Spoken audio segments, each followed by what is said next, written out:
Here, I'll pull it up here. All right, so this is Foreclosed Houston, which is a paid service, but let me get to the public one with the county. So if we look at this, and this is going to be most of Texas, you're usually going to see a case number here. And so you've got it, case cause number. So the first 4 digits is the year that they started the foreclosure process. So this means that in 2019, the county said, you haven't paid your property taxes, you've been delinquent for so long, this is going to go to auction. And so why is it going to sale in 2025, right? So this is it's taken a long time to get here. And so you've got to just make sure that this isn't going to that the opening bid is going to include all of the taxes. And so if I just click view details here, you're going to be able to see that okay, so this is a big problem because it's the tax years in judgment are 2019 to 2020. And so this isn't a normal occurrence in most states. So in most states, you're delinquent for a year or two, and then you go to the auction. And so in this case, in Texas, it's taken 5 years to get here. And so the minimum bid is just including these taxes. So it's not including 2021, 2022, 2023, 2024, and 2025.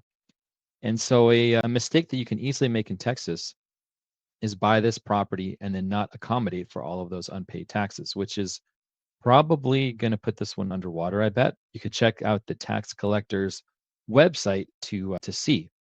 And so that's not always the case. And so there's sometimes you have older case numbers. So we could find another one here. This is 2022. Sometimes it does include everything. So very odd indeed, that this actually includes unpaid taxes from 2006 up to 2024, even though the case number is from 2022. And this is a pretty common thing in Texas. So if we went to look at another auction here is Galveston. And so you're going to have the same thing. You have this case number and you need to look it up and see inside and just make sure that it's got all of the taxes in the opening bid. And that's not really something you have to worry about in a lot of other states.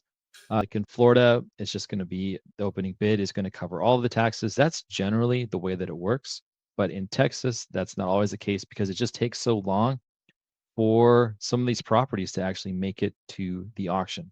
And so, yeah, case number, very important. And then ensure that everything is in that opening bid. Excellent. Excellent. Excellent.